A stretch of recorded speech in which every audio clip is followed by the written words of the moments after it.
Quiet, please. It's Masters Week here in Dallas and Augusta. But you're going to meet the master of perseverance and entrepreneurship, none other than Casanova Brooks, coming up next on Cliff's Notes. Real estate agents, are you struggling with the day-to-day grind, dialing for dollars, putting in hours of floor time with little to show for it? Are you looking for tips, tricks, and tactics to accelerate your career as an agent that will have you closing more homes, working with more clients, and earning more money than ever before? Hi, my name's Cliff Freeman, and I've spent the past 2 decades of my real estate career running one of the top brokerages in DFW and personally coaching over 1,000 high-performing real estate professionals across North America. I created this podcast to share the strategies and tactics you need to explode your real estate business. I guarantee it.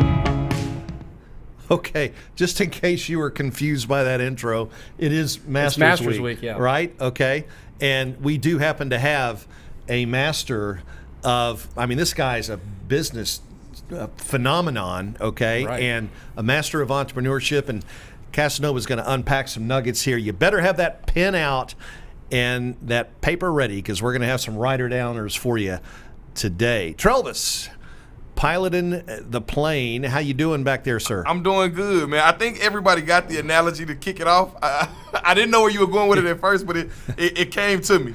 Well, it sort of came as it came, shall we say, right? I like it. Yeah, man, I sure is. It's a beautiful day here with you in Dallas. I promise you can look out the back. There's nothing but pollen outside today. No rain, very little wind, just pollen. It's light green. Every car is like light green. Light green, that's light right. coat of green on it. Yes, indeed. All right, without further ado, we have a very special guest, Casanova Brooks, and man, I am excited, and I'm sort of returning a favor, Casanova. You had me on your podcast, and man, you've got quite.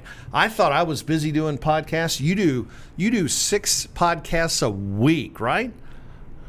Yeah, between my 2 shows, it's 6 podcasts a week, so it's definitely a busy time in podcasting season for me. Oh my gosh! Well, we're gonna unpack all of this incredible knowledge that you have and the things that you're involved in, and I think you and I first met, and I think we were talking about this earlier. But was it in Vegas? I think it was in Vegas, wasn't it? Yeah, it was in Vegas. It was at an EXP event is where we first met, and we had mutual friends. I want to say in Sean Sturrock, who connected us. But I would say it was definitely a great connection, to the point that I knew that I had to bring you on the show, and you didn't underpromise and overdeliver. You dropped a lot of value on the show, so I appreciate you for that. Well, hey, I know if you're in the audience watching this today, you're going to get your socks knocked off. Casanova has one of the just most incredible stories that I've heard, and to look at you and who you are today, let's do this. Let's rewind a little bit, Casanova. I really, because I want to just go ahead and get into your story, and if you don't mind, let's go back to when you were growing up and help the audience understand really what defined you when you were young. Tell us about what it was like when you were a young child.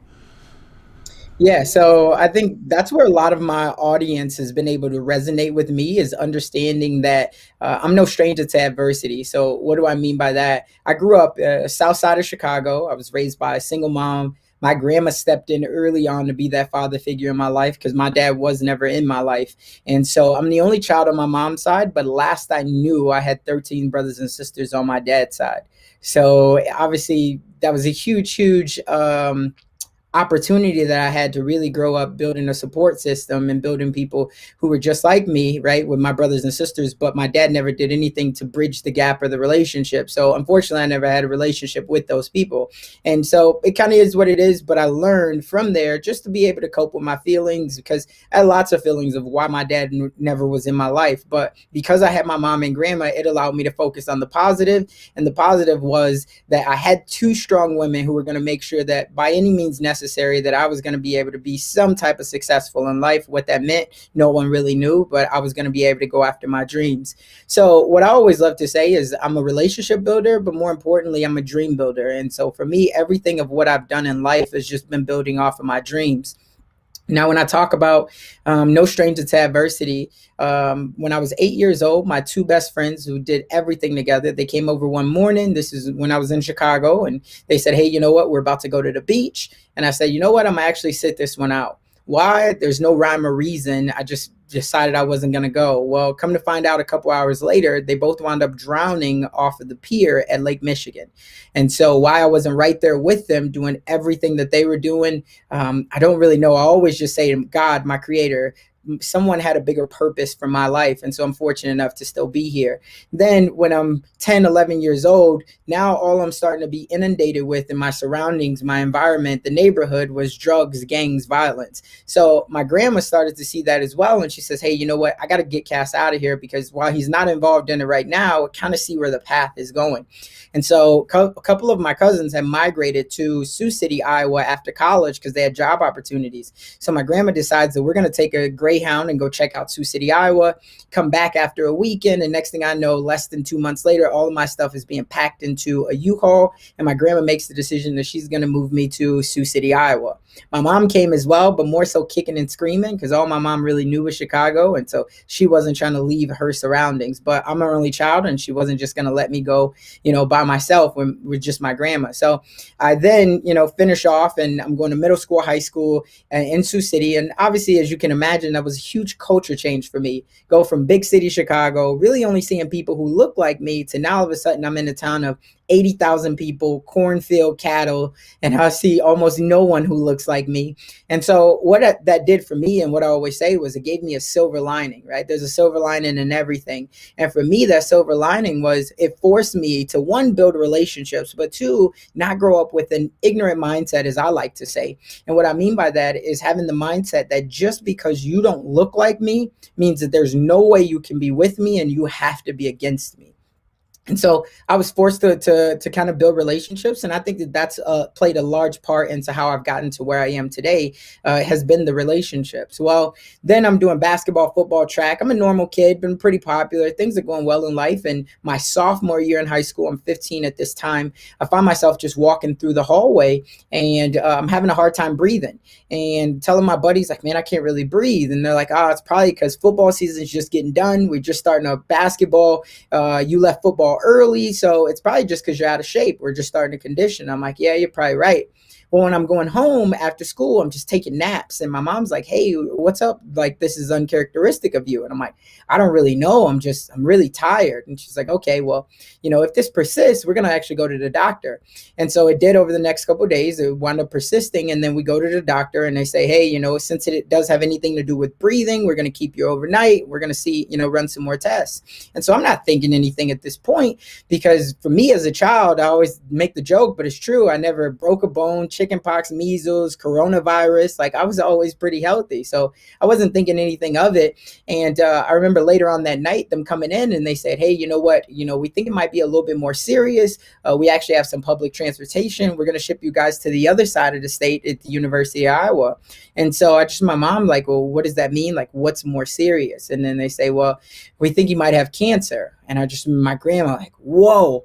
And I'm like, okay. But even at this time, I didn't really know, like, the C word and whatnot. So find myself about 6 hours later over at the University of Iowa, and they run emergency tests and stuff. And it comes back that I have stage 4 lymphoma cancer. I was 2 weeks away from death. I had an emergency port put in my chest that was connected to my jugular vein. And for the next 2 years, I experienced just about anything that anybody else does when it comes to the C word, with bone marrows and dyes and all types of things. So it was obviously a very challenging time for me doing that as well. But thankfully, I was led by, again, 2 strong women who kind of had that approach of never let them see you sweat, right? And so they led me, and how they were doing so many amazing and incredible things to be able to not only get the funding, because my parents never had it, but to get the funding for, making sure that I could get to all these doctor visits and making sure I could get the medication and everything that I needed. I don't know how they did it, even still to this day, but I'm super grateful. And then fast forward 6.5 years ago, I probably go through my biggest storm in life. And I had just moved down here to Omaha, Nebraska, and which is where I am now. And I got down here because of a job opportunity doing digital marketing. So I was working for a Fortune 500 company. And long story short, they were the phone book. They were all across the country. Well, at this time, everybody's really starting to jump out of the phone book, and because they're going to get websites and SEO and search engine marketing, all these other things. So then the company obviously is losing a lot of customers. So they got to figure out how can they, find ways to package a digital bundle with the print and give them the best of both worlds. So I was one of the people that they brought in to help with this. And I had a lot of success with it early on. I think I want to say within the first 9 months, I finished as number 8 in the entire company. So I was doing things, again, no degree, just having a job, having a vision, what it was going to be like for my family, and just going off of a wing and a prayer. And it was it was a lot of fun on this journey. Well, anyway, after 9 months, I decided that, hey, I wanted to try my hand at management. And I see that there's management positions coming available. And I'm like, hey, I want to try that. And they're like, Casanova, you haven't been here long enough, or those positions, and just a lot of things. But I seen that they also had me leading all these like emerging leader programs and these young millennial programs and all these other things. And I'm like, well, why can't I try my hand at this? And what I quickly found, at least for me, was in the corporate world, it felt like everybody could tell you no, but nobody could tell you yes. Right. So I'm like, okay, I see where this is going. So for me, I then went to university. Right. And I always say university, but it's YouTube. I went to YouTube University, and I was looking online. I was trying to figure out, what can I do in life? Like, where can I have more control over my time, my finances? Because yes, I was making more money than I ever had as a young kid. But at the same time, I seen that the managers and the directors and all them, they were really getting the big bonuses. So I'm like, okay. So I wound up coming across a YouTube video, and this guy had said, you got to find a way to be the Lord of your land. Why? Is because he or she who owns the land makes the rules. And I was like, ooh, that's like real good. But my challenge in that was, nobody in my family ever owned a house, car, business, nothing. So I was like, well, how do I be the Lord of my land? They have their own land. And so I looked deeper into his story, and I seen that he started out as like a realtor, and he was working with celebrity clients. Then he became an investor, a developer, and all these other things. So I said, look, I don't know anything about owning real estate or land, but here's what I do know. I do know I can serve other people. I can help them buy, sell, or invest. And in return, I can take my commissions, and then I can buy my own real estate. And that's the way that I'll become the Lord of my land. And so within the next 3 months, I wound up getting my real estate license, brand new. I didn't know anything about it. And my mindset was, I was working still at that W-2 inside sales job, but then I went and got an outside sales job, because my thought was, I couldn't build my real estate career inside of a cubicle from 8 to 5. It just wasn't going to work. So I needed to be outside so I could have more control over my time. And so do that, get my real estate license. I get this outside sales job. And my thought was I would double dutch it. So basically, as soon as I made enough money from real estate, selling houses, whatever I was going to do, then I would let that other corporate job go of outside sales. And so that was cool. I got a job. Then my wife and I at the same time had just put our first house under contract for us to live in. And so we had only lived in apartments and the whole nine until then. So we're like, okay, now we're doing the adult thing. My son, he's like 3 now. It's like, we're going to be homeowners. Everything's going good. And then so we put the house under contract, a little split entry home for like $140,000. So this is going good. And then my mom and grandma call me up at the same time, and they say, hey, you know what? There's nothing left here in Sioux City for us. So since you guys are down in Omaha, we want to move down there to be closer to you, Julie, and CJ. And so I talked to Julie, and it's like, okay, cool, we'll do it. So we move them down here within a couple weeks. Well, within 24 hours, my mom winds up going to the hospital here in Omaha. Within 1 week's time, I wound up losing my mom at that hospital. So she had just turned 50. She looked really good. You had never been able to tell, but she was battling esophageal cancer. And then on top of that, I mean, just to be honest, like, she was sober for the last 2 years. But before that, I mean, when you're smoking and drinking and not exercising and things like this for, 30 some odd years, obviously you never know when the internal will take a toll on your body. And so all those things kind of unfortunately caught up with her. Well, so I lose my mom at this hospital within 1 week's time. But when I got the call, I was working up in Rochester, New York, doing my training, because the company that this is a Fortune 100 company, and it was outside sales, but Well, they had everybody go up to Rochester, New York to do this training. So when I got the call, I was up in Rochester, New York. So I got to take the first flight back, 4 a.m. I handle all the funeral arrangements over the next week. And then my manager comes back and she says, hey, Casanova, I know you just went through a tough time, but I need you to go back out to Rochester, New York and complete this training. And I say, with all due respect, like, I can't. My grandma, my wife, my son, they all need me here. Like, I can't go back right now. And she's like, I get it. She's like, but this is corporate. If you don't, I got to let you go, because keep in mind, I didn't even have a territory. I'm like, man, like, I get it. So I'm like, think, Casanova, think. And I'm like, okay, I just got this real estate license and I got my house under contract. So if you would just give me 3 weeks so I could close on this house, I'll then be able to move my grandma into here, because she was in an apartment and she's distraught because not only did she just lose her only daughter, right? She also, it was like she lost a companion because she had lived with my mom for 40 of my mom's 50 years of life. And so I'm like, man, okay, just let me close on this house. So fortunately enough, she's like, I got you. And I'm like, thank you. So she allowed me to put in a 3-week notice, even though I'm essentially, they're paying me for nothing because I don't even have a territory. And so we're waiting for these 3 weeks to come up. Well, I'm sure that anybody knows who purchases a home. This is post 2008. And basically 2 days before we go to close on this home, which we go to close on a Friday, 2 days before, which is the Wednesday, underwriters come back and they say, hey, we want more information on his student loans that are in deferment. And then I'm like, oh my God. So by the time they get the information, it's the following Monday. So then what happens? They then go to re-verify employment, and that company says, as of last Friday, Casanova no longer works here.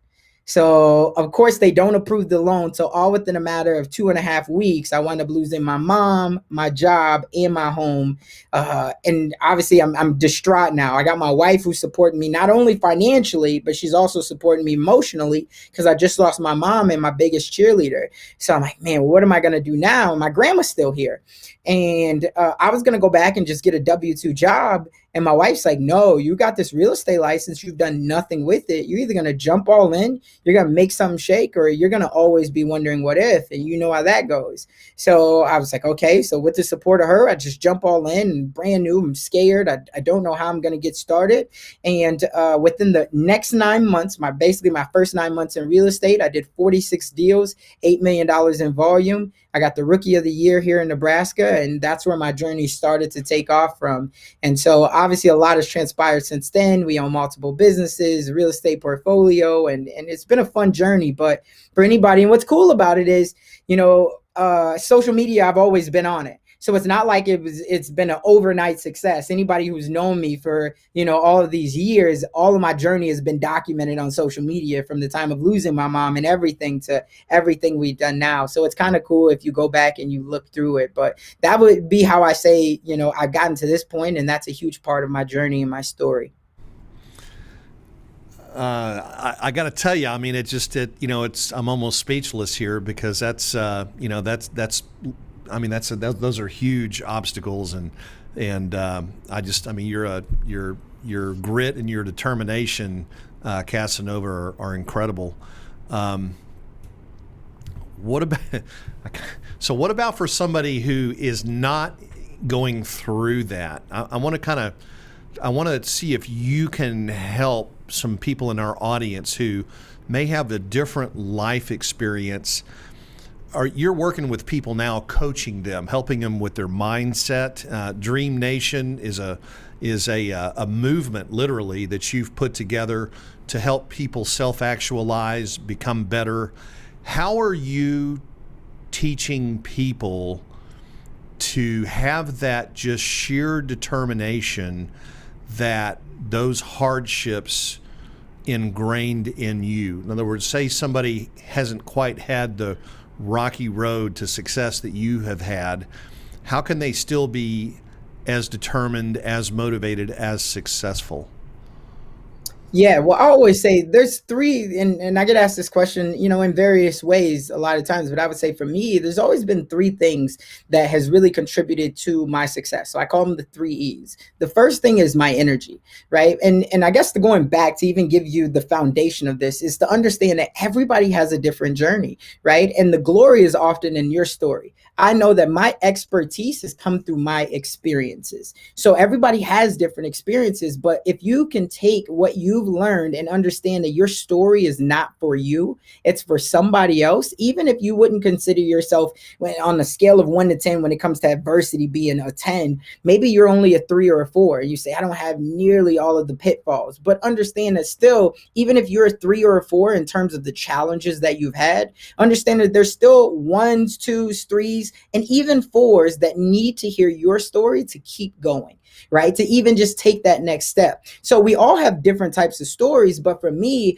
it was understanding that I could have stayed quiet on my story, but there's somebody else that's out there that's looking at it to say, man, I feel like I've been through hell and back 6 times, and there's no way every time I just get a couple steps up, it feels like I get knocked all the way back to the ground. I try to do so much good in life. I've tried to have a mindset of abundance, but to understand that there's always, for me, what I've always thought of is, winter. I know you guys are down in Texas, and me being in Nebraska, obviously I'm in the Midwest.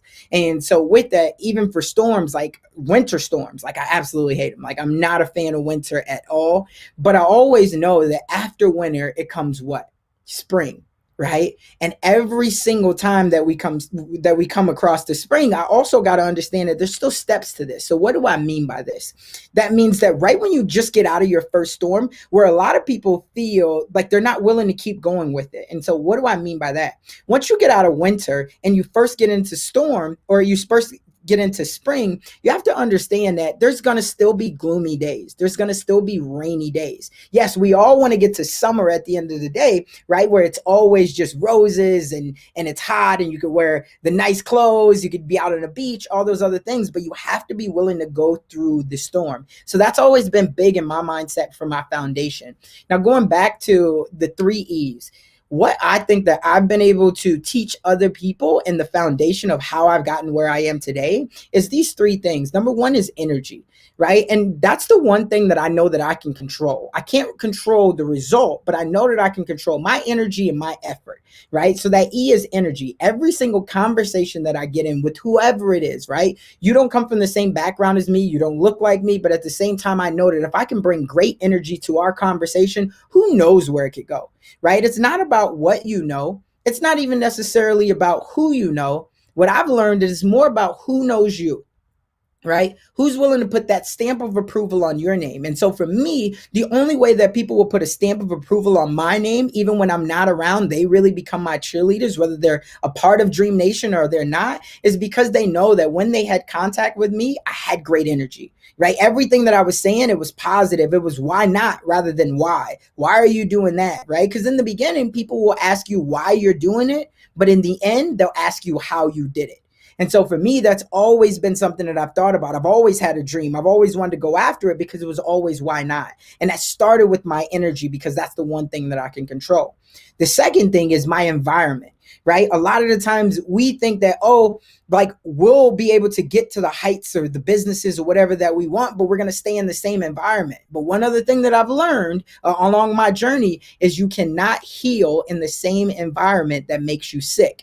Right? It's very tough to do that. So for me, it was as I started to get out on my journey and I really wanted to pursue entrepreneurship so I could have, and build a life by my design. That meant that I needed to go to conferences. That meant that I needed new association. That meant that even if I couldn't get it live and local because maybe it's the pandemic going on, that there was Facebook groups, that there was Zoom calls, that there was something that could allow me to every single day look forward to something else rather than only thinking that, man, I got this anchor around my leg and I'm going to drown a slow death. I needed to be able to think about something that, whether it's a trip, I know you guys are going to, depending on whenever you're, well, I guess this is live. So, a lot of people, depending on if you're in EXP or real estate or whatnot, it's going to Cabo. right? On Saturday, 2 days from now, my wife and I, we're going to Puerto Rico, right? And it's still a part of EXP. But the reason why I wanted to bring that up is because, yes, I was just down in Florida 2 months ago for an event, but I knew I had to get back there because it's the association,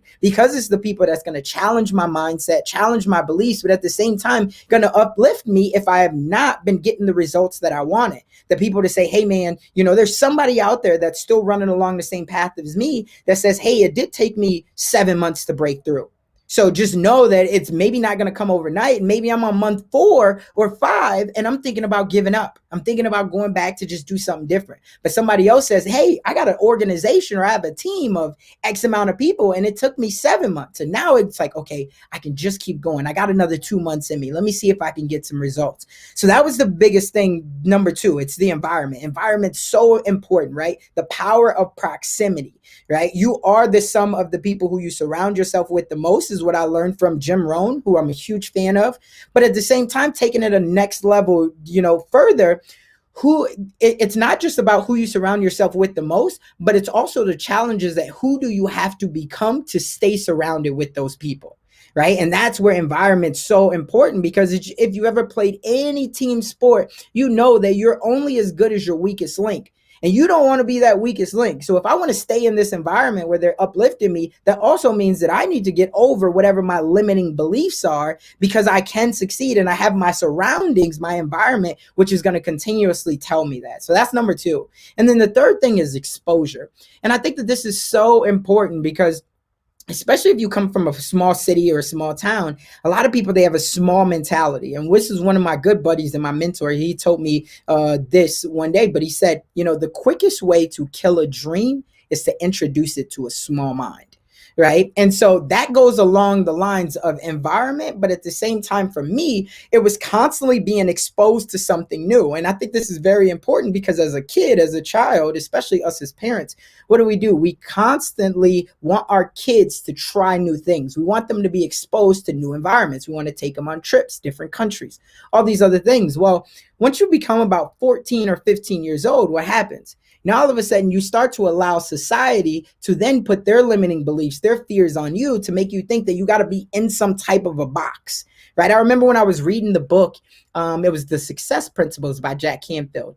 And I've been super honored and blessed to now build a relationship with Jack and have him on the show and everything. But I remember when I first read this book, which was so impactful for me, and he said, anything is possible. And this was Success Principles. He said, anything is possible. And then he said, write down whatever it is that you want to do in life. It doesn't matter how stupid it sounds. And he says, let's say you say, hey, I just want to sip coffee all day and listen to stories, and I want to be paid for it. And if you're like, okay, well, how would I get paid? That doesn't seem realistic. He's like, well, I would argue to ask you, what exactly does Oprah do all day?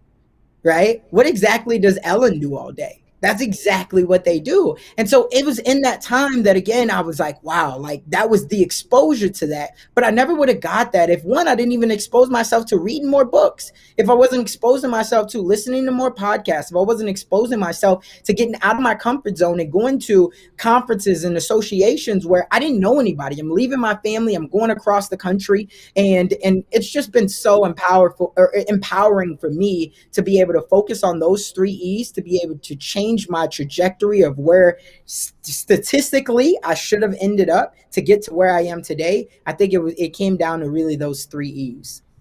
Wow, that's amazing. Now, recently we had another thought leader, Grant Cardone, join EXP, and you've had Grant on your show, I believe, right? Yeah, I have. Great. I just want to make a note here that Casanova was first to EXP, right? Mm-hmm. And then came Grant, right? So, right, I was first, and then came Grant. So you mentioned Jim Rohn. Who were some of the other business thought leaders that had an impact on your life? Yeah, so I would say when I first got it, because keep in mind, I didn't come from this. So anybody who's listening, watching, like no one in my family was talking like this. No one. And not that my mom or grandma, they always instilled in me that I could do anything that I wanted to do, right? But the problem was I didn't know anybody who was doing anything that I wanted to do. So I didn't have that association. I had to really go seek it. I had to search for it. And so then when I first got started, I'll tell you, one of the biggest things that I was lucky enough to get involved in, even though I don't do it anymore, anymore, I guess, in a sense, but it was network marketing, right? And that was my first exposure to personal development. And the company that I was at was kind of the granddaddy of them all. And I guess I could say it, it's Amway, right? And what I found is that Amway, those products and services weren't particularly for me, right? I tried it, but I have nothing negative to say about it. For anybody who's watching, it's like, oh, what is it? I have nothing negative to say. But I'll tell you what I did take out of it. Again, there's always a silver lining, is the personal development was so much for me.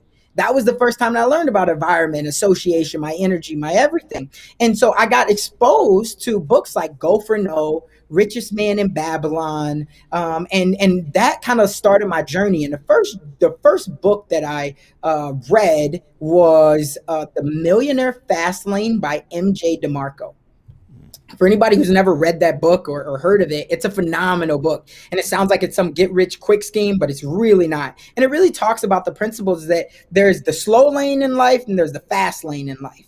Right. And you could, depending on how you're going to build your business, you'll know which path that you're on. Are you working for money, or are you allowing, money to work for you so you can have control over what's your most important thing, which is time? Are you focused on leverage and things like that? And so that was the first book that I read. And that was phenomenal, I would say, for anybody that's just getting started. The second one that really took it over the edge for me was Rich Dad Poor Dad.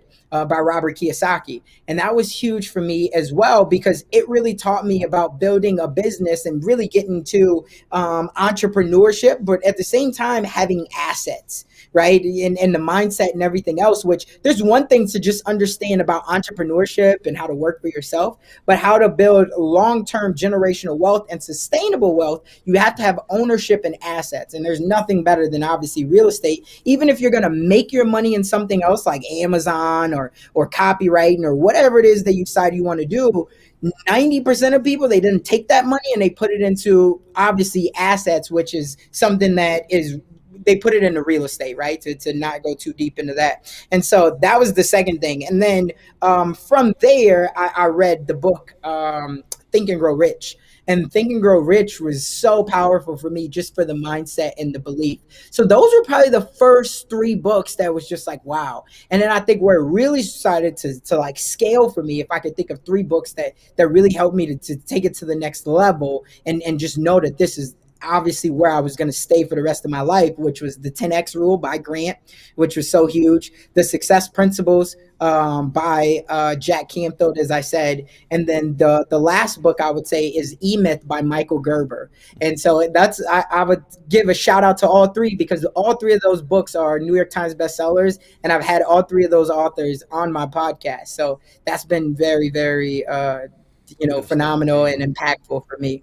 Yeah, I just told C3 we're going to have to step our game up here. I love that. I mean, every one of those books is in my library at home. Yeah, and I've read every one of them. I used to teach the Success Principles at another brokerage. So let me ask you, Casanova. Let's jump back over here to real estate for a second and business models. The first time you saw the EXP model explained, what did you think about it right off the bat? Yeah, so it's a funny story of how I even saw it, and I'll tell you guys this. So we talk about network marketing. So I was in real estate. I was at a big box company, right, a national brokerage, and I got a call, and basically this was a year prior, and this guy was trying to pitch me on a network marketing company that had nothing to do with real estate. And so I listened to the pitch, and I'm like, this is not for me. I'm in real estate, da-da-da. So anyway, then fast forward, this is a year later, I wound up getting a text from a buddy, and he says, hey man, I got a good friend who's looking for a great real estate agent. I always recommend you. I wanted to know if it's okay if I pass along your number to him. So I'm like, yeah, definitely. So I'm thinking like it's a listing or it's a buyer or something like that. So the guy calls me up, and I remembered his name from a year prior. And he was like, hey man, I just wanted to talk to you about this opportunity of real estate and da-da-da-da. And I instantly put two and two together, and I'm like, look, man, I'm not interested. And he's like, wait. Like, this is nothing to do with that. This is all real estate, what you're currently doing. And I'm like, all right. So he kind of sold me on that. And he's like, I got a buddy flying in from town. We would love to just meet with you for 30 minutes, just show you what we got. If you don't like it, totally cool. So I'm like, all right, man, like we set it up for like the following week. And then that morning I had my team, and I had a listing appointment that morning. I remember it just like it was yesterday. And I was just running behind, right? It's real realtors were always running behind, talking, got your team, I'm trying to get them motivated, all these things. And so I wound up shooting him a text. I remember saying, hey man, I'm going to have to reschedule. Like it's not the right time for me right now. I'm behind. And he instantly calls me and he's like, hey man, just don't do this. I got my buddy, he just flew in from town. Like just hear him out. Like, don't do this. And I'm like, look, man, I can't, like, I'm busy. And he's like, look, where are you at? And I'm like, I'm at my office. And he's like, how long are you going to be there? I was like, I got like an hour before my listing presentation. I'll be here for an hour. He's like, okay. And he looks it up on his phone. He's like, it'll take me 20 minutes to get over there. He's like, if you would just give me 20 minutes of your time, if you don't like what you hear, I promise you we won't bother you again. So I'm like, all right, man, like whatever. And so he winds up coming to my office in this brokerage, and him and the other guy, and they both wound up pitching me on EXP at the brokerage that I was at on why I should come and like look at this model. And so I was like, oh, so I thought, first off, that was super bold. Now keep in mind, I didn't know that they were going to pitch me on this. They just said they had some real estate technology or whatever else. So I didn't know that that was what it was going to be. But when I first saw the model, I instantly had a light bulb that went off into my head. And I was like, well, wait. Like, and keep in mind, in my first year in real estate, I paid my broker over $42,000 in fees, like splits and fees and everything. So instantly, I was like, I'd already went to my broker after my first year, and I was like, look, something's got to change in this. And he was like, look, I get it, but in my defense or in our defense, like, would you have done the same amount of business if you were not at this brokerage anyway? Right. And so and I'm still new in this, and I'm feeling in my heart like, yeah, I would have. But then at the same time, I'm like, well, are you just being naive, kid? Because the brokerage that I was at, we had 42% of the market share here in Omaha. Right. So it's a big brokerage. And just to be upfront and honest and transparent, because people are probably wondering, it was Berkshire Hathaway. Right. So obviously a lot of people know Berkshire because of Warren Buffett, who's in Omaha. So that probably plays a little bit into it and whatnot. And so I'm like, oh, okay, so was it just because of Berkshire and me being in Omaha and whatnot? But when I saw this, I think my instant thought, and just knowing that, again, I didn't want to always have to work for, like, at the end of the year, I was going to have to reset and do all those transactions over again. I had no financial freedom with that. And even with building out a team, I was because I was right there doing it. It was so much headache with that and having to manage people, and I'm buying the leads and I'm paying for the office. And that was $900 a month on top of everything else. And I'm paying for the CRM for the team and I'm paying Zillow, but yet they don't know how to close the leads. So then I got to teach them that stuff. And then, it's just so many things. So I was like, man, this just kind of makes perfect sense. And it was definitely scary for me in the beginning when I first saw it. It only took me 2 days to come over to EXP after I saw it. Right. And how it was left with me was, look, man, so you saw it. Just here's what I would ask you.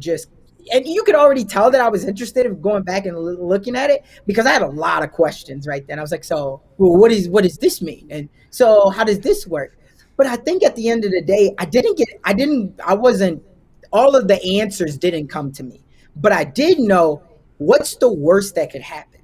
Even if it didn't work out for me, if this was a complete flop, I could always go back to a traditional brokerage. Berkshire wasn't paying me to be there. I was paying them to be there. So I was like, even if it doesn't work, I'll just make sure that I leave on good terms, which I did. And but I was like, look, this is something for me, for my family, that I got to at least try out. I got to see, or I'm always going to be wondering what if. And that was kind of how it all worked for me when I first saw it.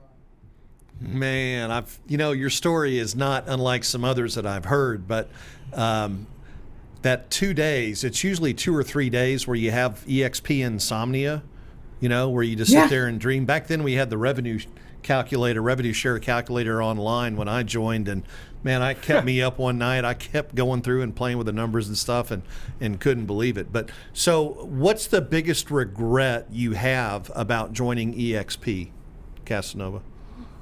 Yeah, I mean, it's the regret that everybody has about joining EXP. It's that you didn't do it sooner. Or if you say that that's not the regret, which that was definitely one of mine, because you hear people like, I remember it was the first EXP conference that I went to, and there was a guy who was like number 10 in the company that he saw. He was out of like Indiana or something, and he said he was at like a local real estate like association meeting for his local board, and those guys came in and they talked about the model. He said he went home and like Googled it, and he just signed up. And it was like crazy. So I always think now, like, oh my God. But then I would say that, again, in EXP, you get out what you put in. So I would say the only other regret is that I didn't lock into EXP sooner. Right. And that's for a lot of people right now. They come over, but yet they don't go to any events. They're not on Workplace. They're not, following EXP on LinkedIn or on Instagram or whatever it is. So you feel like you don't understand a lot about what's going on with this company. So yes, you don't have any pride in it, even though it's a company that you're building your own company within the company. Right. So you are tied to this, and you should be celebrating all the success, because if you are, you're probably going to get 5, 7, 10 people that even reach out to you just because they're like, okay, this is the only person that I even know in the company or knows anything about it. So let me just reach out to that person. And you never know where that could go. So I would say those would be the two things. Number one is that I didn't do it sooner, but I'm thankful enough that I didn't wait a year or 2 years or however long. And then the second thing is that I didn't lock in sooner. And I would say I didn't actually lock into EXP. Even though I met you, a year ago, maybe a year and a half ago, I didn't really lock in until about, I would say 6 or 8 months ago. And why is because I had my hands in so many things. And it wasn't until a good buddy who helped to bring me in, he had said, look, man, I get it. You're getting good at a lot of things. You got podcasting, you got all these things that you're excited about. He said, but one thing that I learned, and he was talking about himself, he was like, if you're going to get good at something, at least make sure that it's something worth getting good at, like that can pay you financial freedom and all these other things. And I was like, ooh, like he's talking spicy right now. And that was something that I just had it in my heart. And yeah, I've just been fortunate enough, that even I saw it now. I mean, 50,000, we're still just starting. Right. And now we don't have nearly as many hiccups as back then, because even at 12,500, like there was a lot of people, what, you guys won't even be around in the next 2 years. Right. And now look at where we're growing, and we don't stop anytime soon. We don't plan on it. Yeah, I know. Isn't it amazing the growth that we've experienced just in the short time that we've known you, and you've been a great builder and leader yourself, and that's really leaders developing leaders is really what this company's all about. Casanova, if somebody out in the audience wanted to reach out to you and just jingle your phone or your email or something like that, what's the best way for somebody to reach you? Yeah, so I'd say the best way to reach me is Instagram. It's where I'm probably the most active at. It's on Instagram, and it's just Casanova_Brooks. But if you're watching us on Facebook, I am on Facebook as well. I'm on Clubhouse. I'm on LinkedIn. I try to just be active in as many places as possible. So if you do DM me, please give me a little bit of grace that it might take me a day or two. But my number's out there as well. I would say if you want to find me, I'm not very discreet, right, in finding it. So I'm all over it. But the other place that I would say if you want to stay connected is at dreamnation.com. That is my site, and that's where I try to inspire and empower, and that's where I share everyone else's stories, not only my stories. But if you're saying, hey, Casanova, I like your story, but you don't necessarily resonate with me for whatever reason, that's great. But I also have, I would say over 250 other entrepreneurs all talking about mindset, marketing, real estate, that I try to ask the questions that we all want to know. And so that's what I try to, at least be a little bit of a Robin Hood to understand that, again, it's not about me. I built Dream Nation because I know that everyone has a dream, and those of us who dare to dream while the rest of the world is settling for what society will tell us or deem as our reality, we're the ones who stand to be trailblazers, change makers, and ultimately we make this world a better place. Amen. And I know we just hit the tip of the iceberg here, but if you want to do a deep dive and really see what Casanova is all about, check out Dream Nation. Reach out to him. He's got a heart of gold, and man, it's just such a blessing to have you on the show. And I appreciate your faith and your just who you are, and thank you again. This has been another one of those. I can't believe it's already been we're at the end of the hour here. But thanks again for hopping on with us, and I appreciate the favor of being on your show. And man, I just wish you the best. Are you going to be in Cabo with us?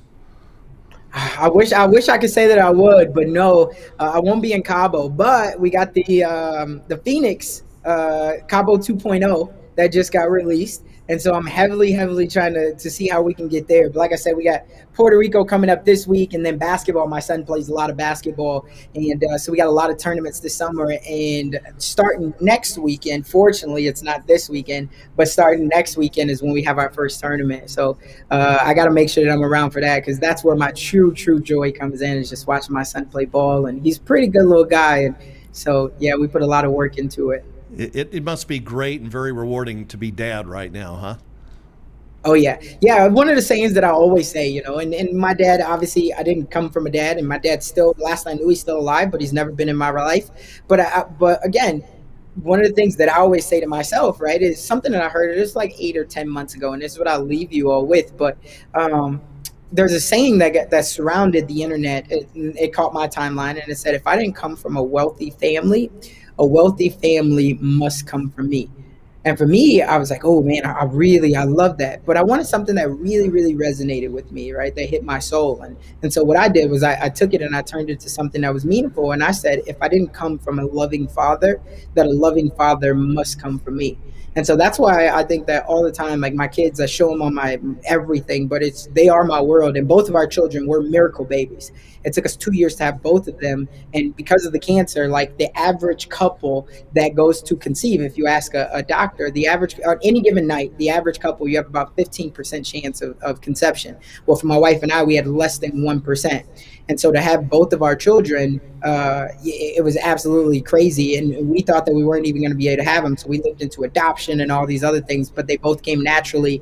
No NICU, no nothing. So they both smart, healthy, and it's definitely fun to have them both. And they both got crazy energy. So it's a fun journey. Well, that's such a blessing, and it's so great, again, for our audience to get to know you, Casanova. And man, I'm excited for the next time that our paths are going to cross here. I know they will real soon. Absolutely. It's a pleasure and an honor. Thank you both for having me on the show. And I look forward to staying connected and watching the growth of the show and the growth of our company. Absolutely. And audience, thank you guys for being here today.